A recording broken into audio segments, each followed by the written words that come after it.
আসলে রান্নাবান্না একটা আর্ট।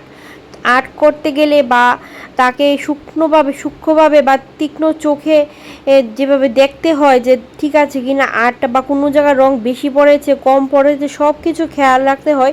সেই রকমই রান্না করতে গেলে কিন্তু সব কিছু খেয়াল রাখতে হয়। একটু মশলার 19-20 হলেই বাস, রান্নার কাম শেষ, মানে রান্না সেদিন আর স্বাদ হবে না। তো এইরকমই আর কি। তো এরকম আমি জানি না এত বছরে হয়ে মানে উঠতে পেরেছি কি না আমি জানি না, কিন্তু যতটুকু পারি আমি চেষ্টা করে রান্না বান্না করি। তো আজকে রান্না করব একটু আলাদা রকমের রান্না। এটা হচ্ছে আজকে রান্না করব আলুর দম। আলুর দমটা অন্যরকমভাবে রান্না করব আজকে। সবসময় যেভাবে করি এর থেকে একটু আলাদা। তো বর বায়না করছিল এভাবে রান্না করতে, তো তার জন্য আজকে ওর ইচ্ছাটা আমি পূরণ করব। ও বাড়িতে নেই, ও গেছে একটা নিমন্ত্রণে খেতে, মানে পুজোর নিমন্ত্রণ আর কি, রাত্রেবেলা এসে ভাত খাবে বলল। তো তার জন্য আমি একটা তরকারি রান্না করছি, আর এটা করছি ক্যাপসিকাম দিয়ে। দেখো ক্যাপসিকাম দিয়ে আলুর দম রান্না করছি। অন্যদিন রান্না করি শুধু টমেটো আলু দিয়ে, আজকে একটু ক্যাপসিকাম অ্যাড করব। তো দেখি এভাবে খেয়ে কীরকম লাগে। তো এগুলি আগে ভেজে নিয়েছি, আলু আর ক্যাপসিকামগুলি ভেজে নিয়েছি। তো আলুটা আগে ভেজে নিলাম, আলুটা যেহেতু সিদ্ধ হতে সময় লাগবে, তো সেটা আগে ভেজে তারপর ক্যাপসিকামটা দিয়ে আর একটু ভাজা ভাজা করে নিচ্ছি। রান্না করা উৎসাহ তখনই বেড়ে যায় যখন কেউ আবদার করে যে এটা বানিয়ে দাও ওইটা বানিয়ে দাও। যদি কেউ আবদার না করে তাহলে কিন্তু রান্না করা উৎসাহ সেরকম একটা পাওয়া যায় না। আর এদিকে দেখো আমার এখন টমেটোগুলি হালকা একটু ভেজে নিচ্ছি। টমেটো ভাজার দরকার হয় না, তারপর আমি একটু ভেজে নিলাম, যেহেতু কড়াইয়ের মধ্যে অল্প একটু তেল ছিল, তো সেই তেলের মধ্যে টমেটোগুলি একটু ভেজে নিলাম। আর টমেটোগুলি একটু শক্ত ছিল, তার জন্য একটু নরম করার জন্য আমি একটু ভেজে নিলাম। আমার বর আবার খুব কমই আবদার করে এটা রান্না করো ওইটা রান্না করো, যা রান্না করবো তাই খেয়ে নেয়।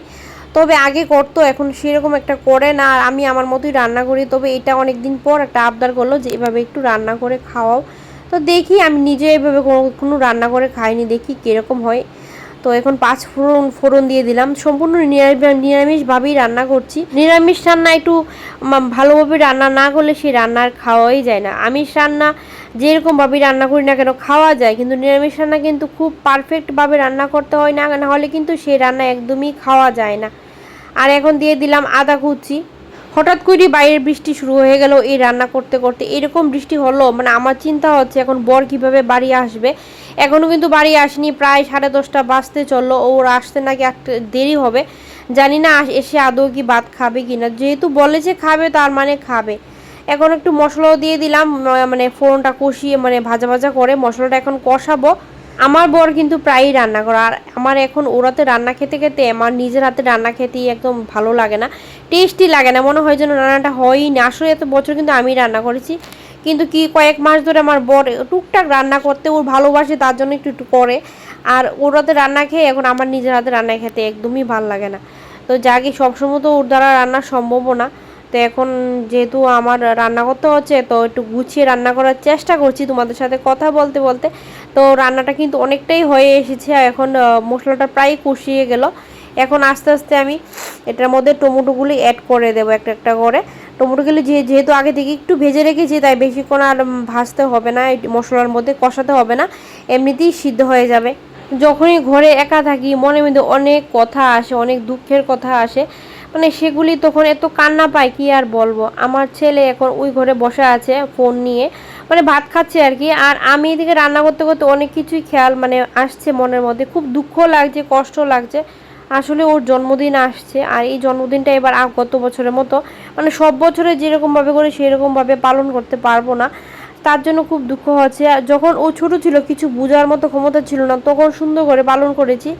আর এখনও বড় হয়েছে, মানে বুঝতে শিখেছে, এখন বার্থডে করলেও খুব খুশি হতো। কিন্তু দেখো কপালের কি মানে পরিহাস, মানে ভাগ্যের পরিহাস, এবার ভালো করে পালন করতে পারবো না। আছে একটা কারণ, পরে তোমাদের সাথে শেয়ার করব। সেই দুঃখটাই কথা ভাবছি যে এখন হল করলে হয়তো অনেক খুশি হতো বা মজা পেত, মানে আসল মানে প্রোগ্রাম কি বা বার্থডে কি জিনিস ও এখন ভালো করে বুঝতে শিখেছে। কিন্তু দেখো এখন করতে পারবো না বার্থডে বড় করে, মানে এতটা দুঃখ লাগছে, সেটাই ভাবছি যে ওর বার্থডেটা ছোটোর মধ্যে কীভাবে সেলিব্রেশন করা যায়। মানে ছোটো বলতে নিজের মধ্যেই করতে হবে, মানে কাউকে বলতেও পারবো না, এরকম একটা কপাল এনেছি আমি, মানে কি আর বলবো। আর এদিকে দেখো কথা বলতে বলতে ঝোল দিয়ে দিলাম। এখন ঝোলটা ফুটে উঠলে আলুটা সিদ্ধ হলে কিন্তু আমার রান্নাটা প্রায় শেষ। তো বন্ধুরা চলো আজকের ব্লগটা এখানেই শেষ করলাম। ভালো থাকো, সুস্থ থাকো, দেখা হবে অন্য ব্লগে।